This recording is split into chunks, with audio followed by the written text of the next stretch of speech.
Have you ever walked away from a conversation with your partner thinking, wow, that escalated fast? And you're not even totally sure what happened. Like you started out wanting to talk about the dishes, and somehow it ended up questioning the entire relationship. Yeah, cool. Super productive, right? And also, why does this always happen at night when everyone's already so exhausted? If you're a couple in the thick of work, family, and real life, this probably feels especially frustrating because you're not incapable. You're not clueless. You actually handle a lot and you're able to manage it quite well. And you show up for other people. And yet, emotional conversations at home can still turn into blowups, shutdowns, or even long silences. Today, we're talking about emotional leadership, what it actually looks like in real life, why it matters, and how to talk to each other without tearing things down in the process. This is not about being perfect. It's about being intentional, especially when things get hard. So grab a warm drink and let's dive in. Welcome to Relationship Reset, a podcast for high-achieving couples who've been together for over a decade and don't want to feel like roommates anymore. I'm Katie Russler, relationship strategist and couples counselor with almost 20 years of experience helping ambitious couples reconnect, strengthen communication, and turn their relationship into the best part of their success story. This podcast is about using practical tools and a lot of real talk to help you understand your patterns, stop feeling stuck and discouraged, and start working on your relationship in ways that actually fit your busy life. Because your relationship shouldn't be the cost of your success, it should be the best part of it. So let's dive in. Okay, I see this pattern constantly. Two people who genuinely care about each other, two people doing their best, and still conversations seem to spiral. One person pushes harder, I call them the fire one, right? And the other shuts down, they're the ice. Or both of you dig in and suddenly you're arguing about everything that's ever happened. And what I want to normalize right away is this. Most of us were never taught how to lead emotionally. In fact, as I say that, you might be thinking like, do I just speak about my feelings more? Do I explain my feelings more? No. See, we were taught how to be productive, how to succeed, how to push through, how to fill up our calendars with lots of extracurricular activities, right? But no one sat us down and said, hey, here's what to do when your nervous system is on fire. And you still need to talk to the person you love. Like, this is literally the roadmap on how to do that. So if this feels hard, there's a reason for that. You don't have a roadmap, and it's time to fix that. Okay, let's start from the beginning. You cannot lead a conversation you are already activated in. What does that mean? If your chest is tight, your jaw is clenched, and you're mentally rehearsing your argument, that's not the time to have the conversation. That's not leadership. That's force. I'm going in with the plan, and I'm already tensed up, and the fire is in me. Yeah, the conversation's going to fail. Emotional leadership starts with noticing, oh, I'm already in it. Like, this isn't going to go well. My tone has an edge. I'm trying to win and be right, not to be effective and connect. And leadership in that moment sounds like this. I want to talk about this, and I need a few minutes to calm down and get in a good space. That's not avoidance. You're not putting it off. That's about awareness and making sure that the conversation will be effective. Here's something that changes everything once you really get it. Your tone drives the conversation, not your logic, not how right you are, your tone. I was just talking about this in a masterclass the other day, that it doesn't matter what your intention is or was, it's the impact that it made, because that's what you're going to be dealing with.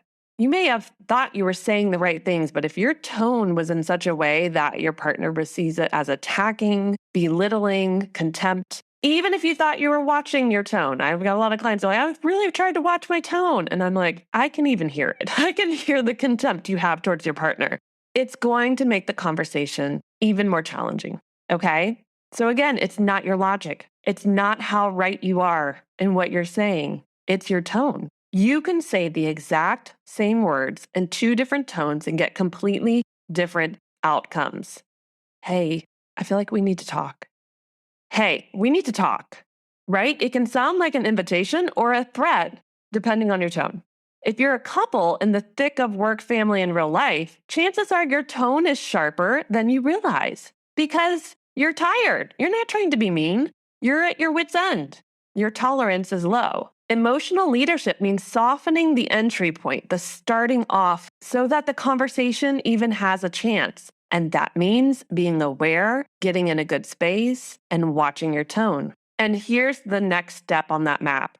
Taking responsibility lowers defenses faster than explanations. This is a really big one, so I want you to listen in. When conversations start to turn sideways, most of us go into explaining mode. Why we said it, why we didn't mean it that way, why they shouldn't be upset. But leadership looks different. Leadership sounds like, I can see how you would have taken it that way. I'm sorry. I came in really frustrated. That's on me. I should have taken a step back for a moment. I shut down instead of staying present. See, you're not taking all the responsibility, you're taking your part.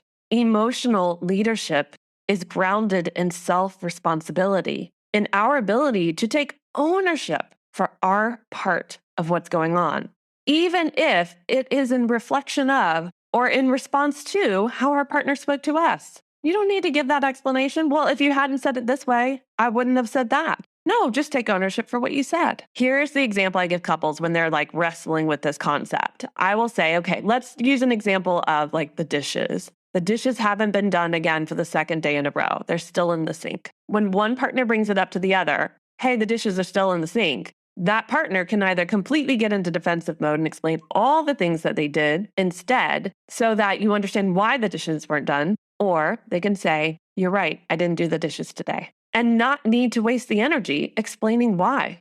It's true, the dishes were not done. I did not do them, period. There's no further discussion that needs to happen. You can say, and I actually have time right now, so I'll go ahead and do them.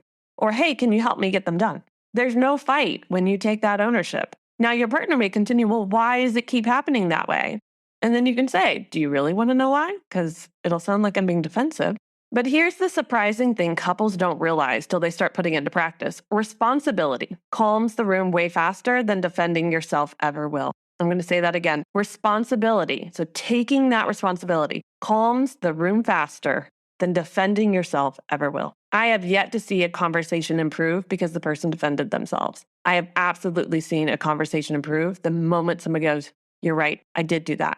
I did say that way. I did forget to do that thing. Now let's talk about something those of us who've been together long term, so over 10 years with our partner, need to realize. When you're in the thick of work, when everything's going wrong in the family or you've got a lot of things you're trying to balance and real life is doing what it does, there's a lot under the surface. And it all wants airtime. It wants your attention. So one small issue turns into past resentment. I feel unappreciated. I don't feel respected. Old wounds start to come up. And sort of that question, is this just how it's always going to be? But here's the thing. Emotional leadership means saying, let's stay focused on this one thing, this one problem that we're trying to resolve. Not because the other stuff doesn't matter, but because everything at once is overwhelming. I call it problem stacking. The moment you start to explain to your partner something they did that hurt your feelings, and you see them kind of go, okay, and you start to feel a resolution, don't problem stack more things. The moment your partner starts to share with you a problem they have, don't then throw in the problems you have with them. Even if your mind wants to share all the examples of how things relate to the one thing that you're sharing a problem, don't. Because you're just problem stacking. Again, the other stuff does matter, but everything at once is overwhelming.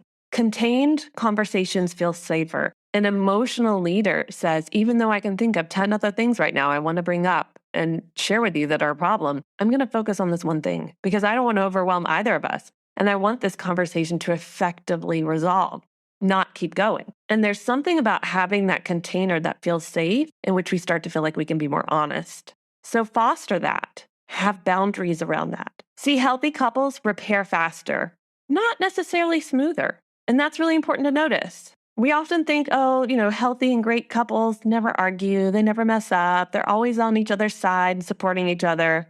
No, they mess up. They're the ones who clean up sooner, though. They're the ones who resolve things faster. Repair for them sounds like, I'm so sorry that came out wrong. Can I try that again? I don't like how I said that. Can we reset? So if you're waiting to repair until everything feels calmed and resolved, you'll be waiting for a long time. Leadership is being willing to interrupt your own momentum, your own righteous rage and fire within you, or that desire to ice over and pull away and say, this isn't how I want us to talk to each other. I take ownership for what I'm doing in that.